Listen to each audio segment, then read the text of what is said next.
Hello everyone, good afternoon. I just came into the park today and it is a really very shiny, sunny afternoon. तो आज मैं आप लोगों से बात करने वाली हूँ क्योंकि मेरे पास काफ़ी सारे कमेंट्स आ रहे थे कि हमें कौन कौन सी बुक्स प्रेफर करनी चाहिए और क्या एनक्लेक्स आरएन जो हमारी बुक है वो हमारे नॉट सेट के लिए ज़रूरी है क्या, है ना। काफ़ी सारे लोगों ने मतलब मुझसे ये क्वेरी की है। अगर बाय चांस कोई आपका मतलब बैकग्राउंड वॉइस आती है तो प्लीज़ इग्नोर कीजिएगा। और आज मैंने फेस रिवील किया है और तो मैंने सोचा कि क्यों ना ग्रीनरी में जाके आपके साथ मैं वीडियो शेयर करूं। आज मेरी नाइट ड्यूटी है आज से, तो मैंने सोचा कि चलिए आज फेस भी रिवील हो जाएगा और जो सबसे इम्पोर्टेंट चीज़ है नॉट सेट एस्पिरेंट्स की कि हमें कौन सी बुक्स प्रेफर करनी चाहिए तो उसको भी बताया जाए। तो मैं ये कहना चाहूँगी, अगर आप बिल्कुल बेसिक से शुरू कर रहे हैं, ठीक है, अगर आप एकदम से एनक्लेक्स आरएन बुक उठाएंगे तो लिटरली आपको वो लैंग्वेज बहुत हार्ड लगने वाली है और आपको कुछ थोड़ा ही बहुत समझ में आएगा, ज़्यादा कुछ समझ में नहीं आएगा। तो अगर मैं पर्सनली अपनी एक्सपीरियंस बताऊं तो देखिए, मैंने पहले भी आपको वीडियो में बताया था, मेरे घर में कोई भी बुक नहीं है, ठीक है। उसका भी एक रीज़न था कि मतलब मेरी शादी हो चुकी थी तो मेरे फैमिली वालों को यही लग रहा था, इन लॉस फैमिली में, कि भाई इन्होंने तो आगे पढ़ाई अब करनी नहीं है, जॉब करना नहीं है, क्योंकि मेरे 2 बेबीज़ हो चुके थे, ठीक है। मेरा तो ये रीज़न था, लेकिन मैं बिल्कुल भी ये आपको गाइड नहीं करूँगी कि मैंने नहीं यूज़ की थी बुक्स, तो आप भी यूज़ मत कीजिए, ठीक है।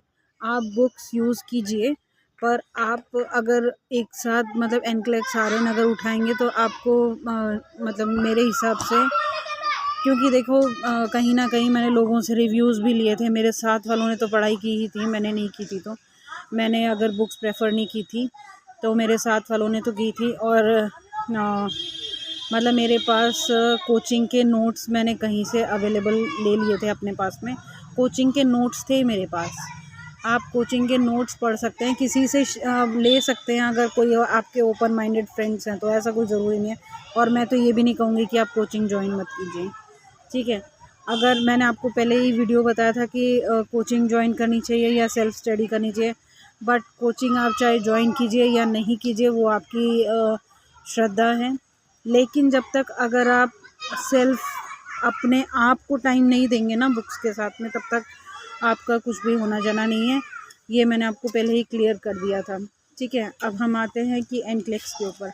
एनक्लेक्स की लैंग्वेज थोड़ी सी देखिए टफ है, लेकिन जो एक नर्सिंग हम लोग कर रहे हैं, नर्सिंग के स्टूडेंट हैं, अगर नर्सिंग में अगर आप बात करेंगे तो उसको एक गीता कहा जा सकता है। वो उस बुक के अलावा उसमें बहुत सारे जो कंटेंट हैं, नोट्स हैं, वो बिल्कुल कोई भी आप बाहर, बल्कि out of the country NCLEX RN का एग्ज़ाम होता है, आप उसको तक अगर मतलब क्रैक करना चाहते हैं तो वो बुक उसके लिए भी सफिशेंट है। और मैं ये कहना चाहूँगी, अगर कोई नॉट सेट की प्रिपरेशन कर रहा है, ठीक है, ध्यान से सुनिएगा, अगर कोई नॉट सेट की प्रिपरेशन कर रहा है तो उसने उस लेवल तक की अगर स्टडी कर ली है नॉट सेट वाली, तो आपके जो ये स्टेट वाले एग्ज़ाम हैं या फिर जो वैसे अपने आपके रीजन वाले एग्ज़ाम होते हैं और सीएचओ जो देना प्रेफर करते हैं, तो वो एग्ज़ाम्स तो आपके इस तरीके से बिल्कुल ही ना बिल्कुल आसानी से निकल जाएंगे, मेरे कहने का ये मतलब है, ठीक है। आप तैयारी ही उस लेवल की कीजिए ना, आप तैयारी ही उस लेवल की कीजिए कि आपको एक बार तैयारी करने की ज़रूरत पड़े, और आपका कंटेंट ऐसा शानदार होना चाहिए कि आपने बेस्ट चुना है, ठीक है। आप तैयारी तो बेस्ट की कीजिए ना, उसके बाद जो हमें मिलता है वो हमारी किस्मत भी है और हमारी मेहनत भी है, और एक बार नहीं मिलेगा ना, जो हमने कोशिश की, जो नहीं मिला हमें एक बार, तो हम दोबारा फिर कोशिश करेंगे।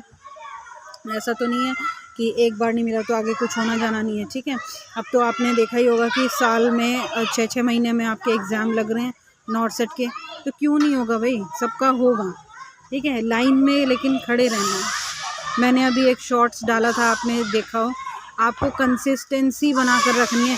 हम राशन की लाइन में भी खड़े हैं तो किसी का पहले नंबर आ गया, तो ये नहीं सोचना है कि आपका नंबर नहीं आएगा, आप तक भी ज़रूर आएगा, आपका भी नंबर आएगा, ये सोचना है। और अगर मैंने आपको एक वीडियो और डाली थी, अगर आपके साथी का किसी का हुआ है तो आपको ये ज़रूर सोचना है कि आपने रास्ता तो सही चुना है भाई, ठीक है। एक तो ये चीज़ हो गई।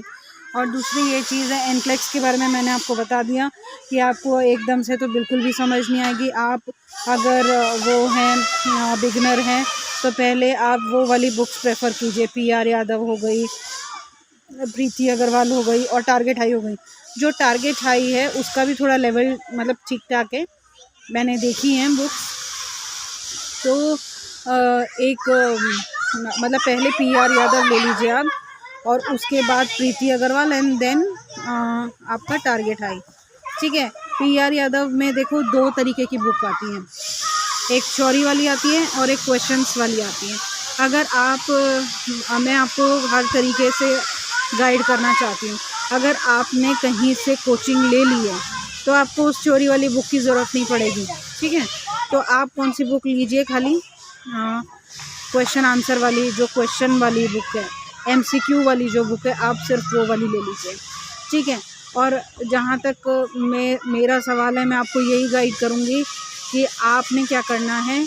आपने नई बुक्स लेने की ज़्यादा ज़रूरत नहीं है, आप उसकी फ़ोटोकॉपी PDF होती है ना, PDF को फ़ोटोकॉपी करवा लीजिए, हाफ से भी कम रेट में आपको पड़ जाएगी, ठीक है।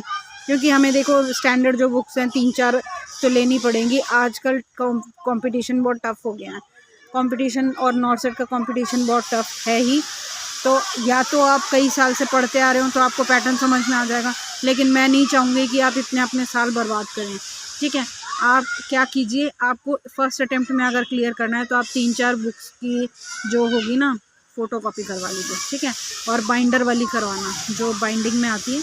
उससे क्या होगा, अगर आपको कोई पेज उसके बीच में अगर अपना लगाना है तो आप उसको ईज़िली लगा पाओगे, क्योंकि उसमें गैप होता है अच्छा खासा मोटा, ठीक है। एक तो ये चीज़ हो गई। आपने क्या करा है, आप अगर आपके पास कोचिंग के नोट्स हैं तो वो पढ़िए, एक पर्टिकुलर टॉपिक उठाइए, और सबसे पहले आपको कौन से सब्जेक्ट को कितने दिन देने हैं और किस तरीके से पढ़ना है। मेरा नेक्स्ट टॉपिक, उसके नेक्स्ट वीडियो मेरा उसके ऊपर रहेगा, ठीक है। तो अब मैं उस हिसाब से आपको बता दूंगी बिल्कुल एक रोड मैप, आपको किस तरीके से कितने दिन कौन से सब्जेक्ट में लगाने चाहिए, ठीक है।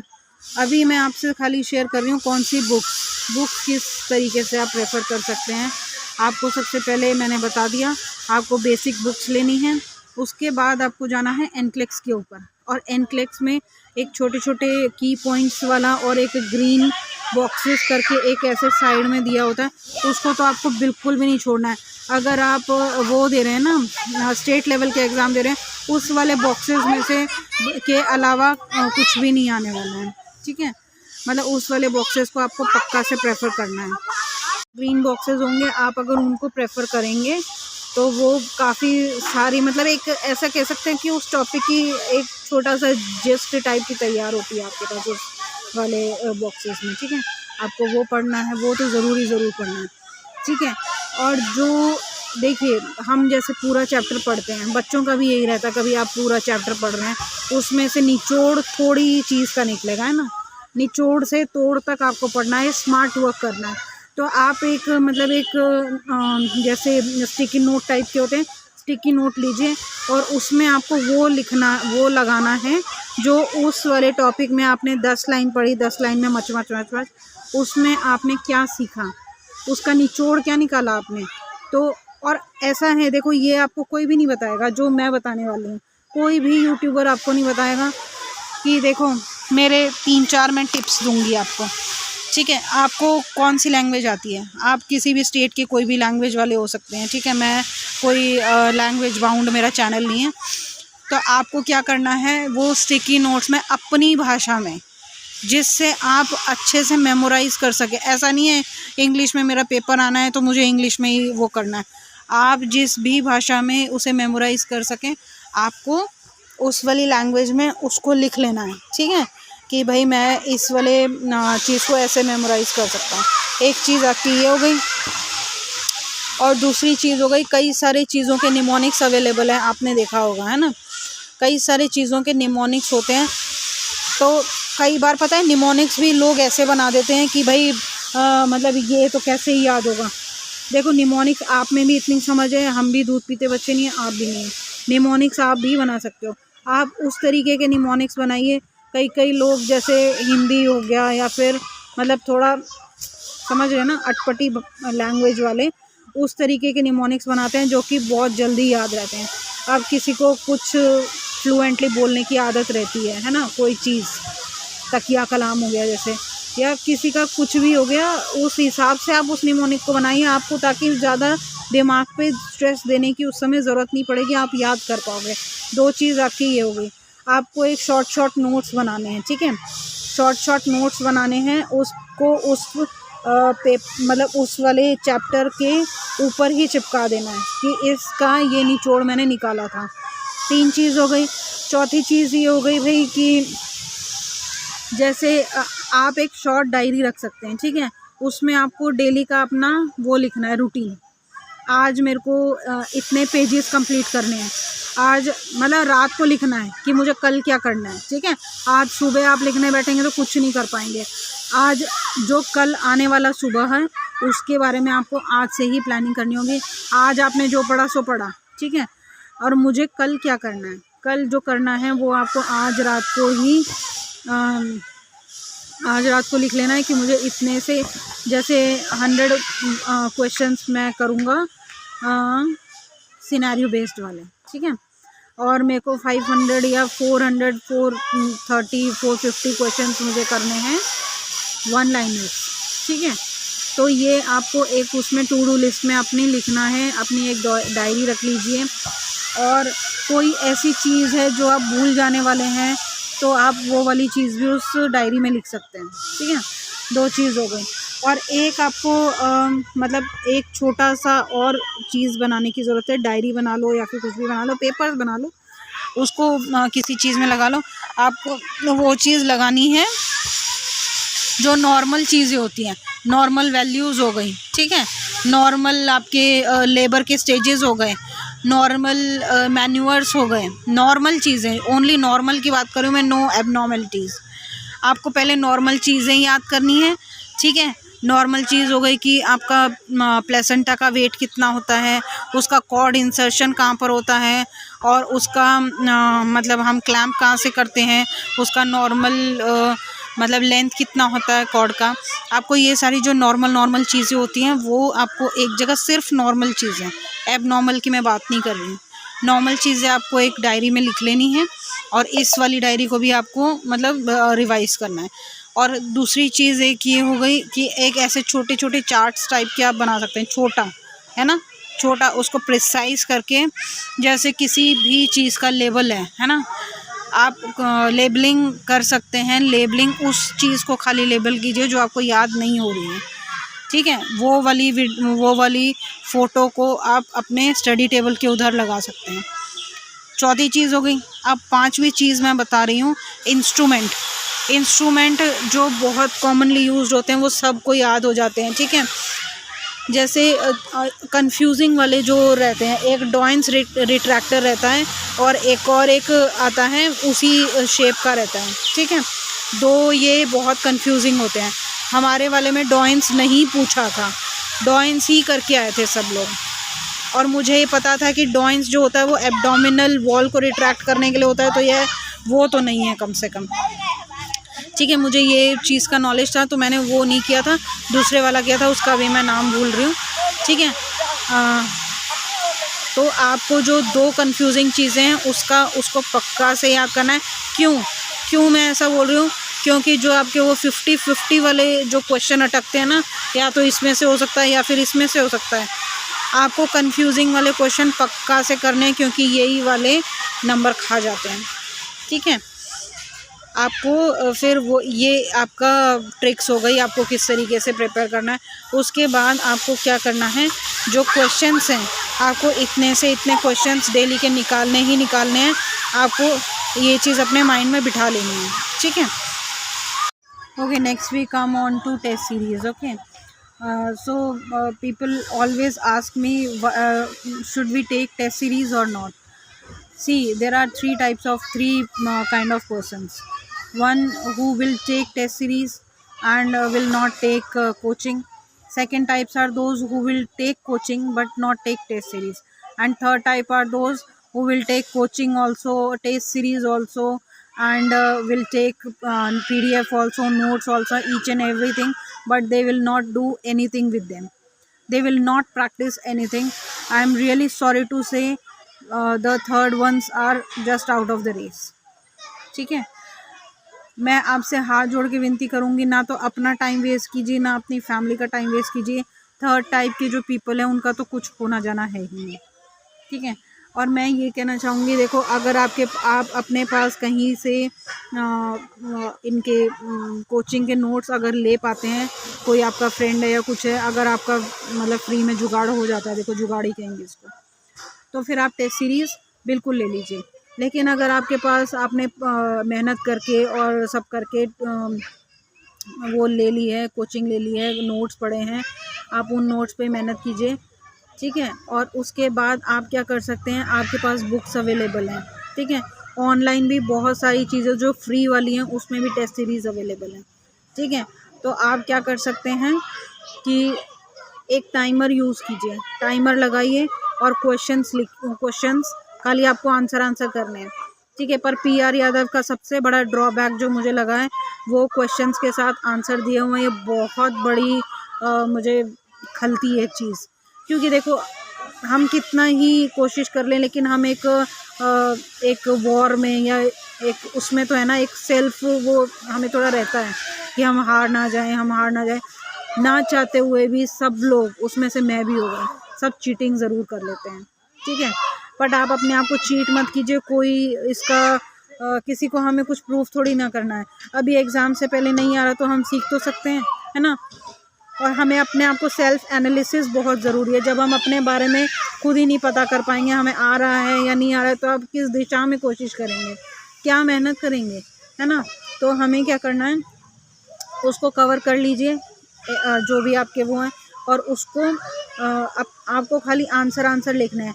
फर्स्ट क्वेश्चन का आंसर A आया, सेकंड क्वेश्चन का आंसर D आया, इस तरीके से आपको कर लेना है, ठीक है। लेकिन मतलब आपको टाइमर लगाना है, ठीक है। और मैं ये कहना चाहूँगी, अगर आपके 100 में से फर्स्ट अटेम्प्ट में, मतलब जब हम प्रैक्टिस कर रहे हैं, फर्स्ट अटेम्प्ट में 70+ मार्क्स आ रहे हैं, तो आप ये सोच लेना कि आपकी तैयारी अच्छी चल रही है। लेकिन जैसे कार्डियोवैस्कुलर हो गया, थोड़ा हार्ड टॉपिक है, ठीक है। तो अगर उसमें आपके जो क्वेश्चंस हैं वो मतलब ठीक नहीं आ रहे हैं, और मतलब 50 से भी नीचे अगर आ रहे हैं, तो इसका ये मतलब है कि हमारी तैयारी अच्छी नहीं चल रही है। हमको दोबारा से उसकी थ्योरी पढ़ने की ज़रूरत है। आपकी थ्योरी क्लियर नहीं है, अगर आपकी थ्योरी क्लियर नहीं है, आप जो फ्री वाला कंटेंट यूट्यूब पे पढ़ा है उससे कोशिश कीजिए। आपके पास बुक्स अवेलेबल हैं स्टैंडर्ड वाली, उससे कोशिश कीजिए। आपने कहीं से नोट्स जुगाड़ कर लिए, आप उससे कोशिश कीजिए। आप एनक्लेक्स उठाइए, उस टाइम पर आपको एनक्लेक्स हेल्प करेगा। आप एनक्लेक्स उठाइए, उसको पूरा समझने की कोशिश कीजिए, ठीक है। एनक्लेक्स मतलब एनक्लेक्स इसकी ज़रूरत नहीं है, लेकिन हमें कब एनक्लेक्स चाहिए ये जानना बहुत ज़रूरी है। जब हमारे बेसिक क्लियर हो तब तो हम एनक्लेक्स पे जाएँ ना, ठीक है। आपको ये चीज़ एक तो मैंने टेस्ट सीरीज़ के बारे में बता दी, हमने काफ़ी सारी चीज़ें डिस्कस करी हैं जिसको आप अपने उसमें लाके रूटीन पैटर्न में आप अपनी तैयारी को बहुत ही एक मतलब स्ट्रॉन्ग जीत की तैयारी कर सकते हैं। और मैं यही कहना चाहूँगी, डीमोटिवेट होने की कोई ज़रूरत नहीं है, ठीक है। मैंने कई सारी सैड न्यूज़ेस भी सुनी है कि उसका यहाँ नहीं हुआ तो उसने ऐसे कर लिया, ये कर लिया। एक बात बताइए, हम किसी चीज़ को पाने की कोशिश कर रहे हैं, अगर मिलती है तो बहुत ज़्यादा खुशी होती है और हमें चाहिए, सबको चाहिए तो चाहिए, है ना। लेकिन नहीं मिल रही तो ऐसा तो नहीं है कि हमारा कुछ चला गया, जो था वो तो है ना। हम तो हैं अपने पेरेंट्स के लिए, पेरेंट्स हमारे लिए तो है ना। ऐसा मत कीजिए कि कुछ भी ना बचे। क्यों? ऐसे ऐसी ऐसी किसी चीज़ को आपको करने की कोई ज़रूरत नहीं है, ठीक है। तो आपको क्या करना है, मतलब ठीक है हमें चाहिए सब कुछ है, हम मेहनत लेकिन अपनी 100% कीजिए, तब आप सोच सकते हैं कि किसका दोष था। किसका दोष निकालेंगे जब आपने मेहनत ही ठीक से नहीं की है, ठीक है। और बिल्कुल भी डीमोटिवेट नहीं होना चाहिए, ऑलवेज मोटिवेटेड रहिए। जो भी आपको आपके लक्ष्य से भटकाता है, ऐसे असामाजिक तत्वों से, मैं तो यही वर्ड यूज़ करूँगी, उनसे आप दूर रहिए बिल्कुल। चाहे उसमें आपकी कोई हैबिट्स आ गई, चाहे उसमें आगे कोई फ्रेंड्स आ गए, चाहे कोई रिलेटिव्स आ गए, इवन पेरेंट्स भी आ गए। आप 6 महीने सबसे दूरी बना लीजिए, आप अपने लक्ष्य को पालेंगे, आप ही सही होंगे। आप जैसे भी हैं ना, सिर्फ आप सही होंगे। एक जवाब है सिर्फ, गवर्नमेंट जॉब। आप सही हो सकते हैं हर कंडीशंस पे, ठीक है। बहुत सारी चीज़ें छुप जाती हैं इसके नीचे, पता है आपको? बहुत सारी चीज़ें छुप जाती हैं। जब हम एक चीज़ अचीव कर लेते हैं तो बहुत सारी चीज़ें इसके नीचे छुप जाती हैं। तो आपको यही कोशिश करनी है कि डीमोटिवेट नहीं होना है, अपनी तैयारी को स्ट्रॉन्ग करना है। आप ये सारी चीज़ें अपने अंदर ला सकते हैं, और हम नेक्स्ट वीडियो बिल्कुल आप बनाएंगे, और इस चीज़ पर मैं नेक्स्ट वीडियो बनाऊंगी कि आपको कौन से सब्जेक्ट को कितना टाइम देना है और कैसे आपको आगे परस्यू करना है, ठीक है। Thank you so much. I hope you enjoyed my video, and if you enjoyed then please do like, share and subscribe. And last but not the least, appreciation is motivation. So please do appreciate me so that I get motivated and bring much and much helpful content for you and for your selection. Thank you so much. God bless you all.